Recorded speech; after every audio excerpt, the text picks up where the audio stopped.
Hey folks, Evil DM here. I'm back with another episode of Idols and Efreetis. This time I'm going to answer an email question I got in from a listener or viewer, I should say. Email is askthedm@theevildm.com for my email address.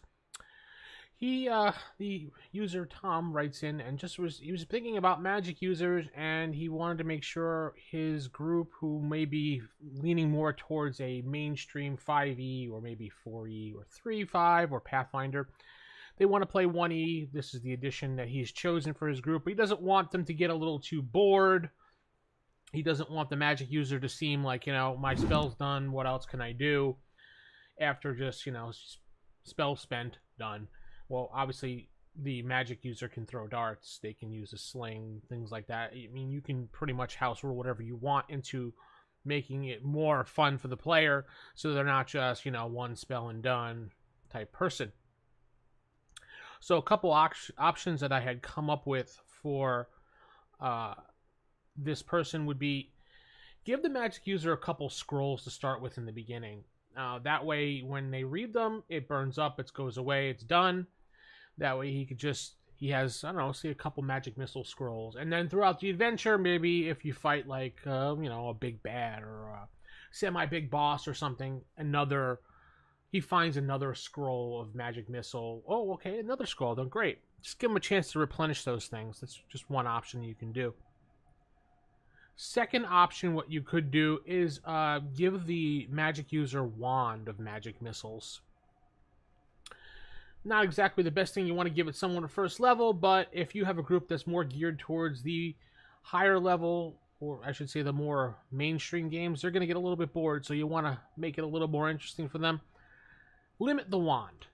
Do it a 3 times a day usage before they have to rest, as far as resting overnight, 24-hour period, as we say in first edition, or if you're more used to more mainstream games, long rest. Also, don't tell them what the charge is, how many charges are in that wand. Limit those charges. So when they do identify it, you could say, yes, this is a wand of Magic Missiles. You may use it a certain amount of times per day before you have to rest. And that's sleep rest, 8 hours at least. It also is restricted to a certain amount of charges.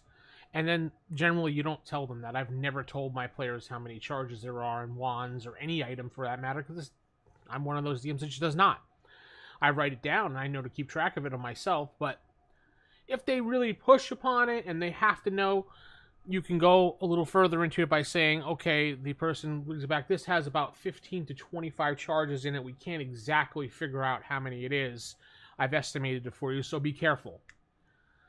So why would you restrict this item? Because, well, this wand could be overpowering the game, or it might not even do anything to affect the game. But the reason why you're restricting it to 3 times a day is that it's not too powerful at level 1. 3 times a day is really not going to break the game if the Magic user is using Magic Missile out of the wand, and the wand acts as his level only. What you can do, if it's underpowered as he goes up in level, you can increase the times per day. You can also increase the number of charges. How would you do this if he's already has the established wand? Well, you can't exactly just be like, haha, it makes... Well, you could wave your hand and say, all of a sudden now it's 4 times a day. You could say something like, in a dream, the weapon is glowing. Your character looks at the weapon and is calling his name. What do you do? The Magic user will probably be like, well, I go investigate it a little further and I pick it up, or I, tap on it or something. As you go to pick it up, the wand glows in your hand even further and pulsates. And to the point it gives you a shock, and you wake up. And you now know that this weapon is more powerful in your hand than it was before. Out of game terms, you could say the weapon now acts 4 times a day. The weapon acts 5 times a day. The weapon now does this instead of that. The weapon casts Fireball. Whatever you want to do. You can make the weapon grow with the player character for however many levels you really want. It's really up to you. You're the DM. Now, if you think it's overpowered at some point, let's say you roll with it, you give him this, you give him that, and it just comes out like you're like, whoa, I need to step back.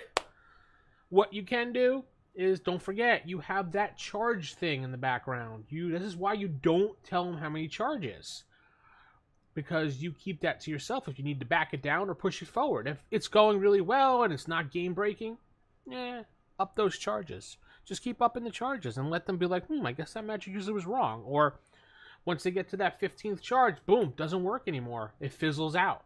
Now they have to go find a high-level magic user, 16th level or more, to recharge the item. Okay, now you got to recharge the item. Okay, fine. Now they got to go on a quest. They go on that quest to get some magical ingredients. I mean, there's whatever method you want to use for your game. It doesn't matter. The magic user does his thing, and voila, it works. He recharges the item, but there's a slight problem. Since you used all the charges up, it kind of burnt out, so now it only does this. But hey, you still got a pretty cool weapon out of it, and, you did the quest. Those are just some ways. Yeah, it's a little cheap doing that as a DM. I understand why the player might get a little annoyed, but it's better than using a leprechaun and stealing the item completely back from the player to piss them completely off. That's how Gygax would have handled it, was a leprechaun. And I know how many times I've done that just to see players' reactions, and it's not that good of a reaction.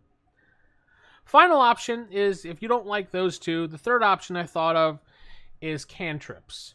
Unearthed Arcana book has some optional rules in there. Well, I shouldn't say optional. It depends on if you use Unearthed Arcana. It really is an optional rule book, in my opinion. You don't have to use it at all. You can only use the core 3 books and have a wonderful game. But you can, as the DM, pick and choose from the book as you want. On page 30, there's a whole other chart of spells called cantrips. On page 45, there's an entire rule set there about how many they can use per day and how it works. Now, these cantrip spells are nothing more than little bloop bloop spells that they learn as an apprentice, but a clever player thinking outside the box can use these spells to affect the battle in your favor. Sneezing, making somebody sneeze during battle they can't fight, making their pants fall to the ground, their shoes untied, silly things like that. You think like, duh, it's not going to do anything, but it's actually going to do quite a bit in battle. When like orcs are trying to attack, their pants fall down, they're going to trip. So that's how they probably handle that. Tell me how you handle something like this in your game. I'd like to know. So the question of the day is, how would you handle a magic user, making it more interesting for him while playing the game? I've given you 3 little options. I want to see if you guys have some more options for me. It'd be great. This person would probably love to hear more options. The more options, the better, right? So keep it original, keep it old school, and good night, everybody.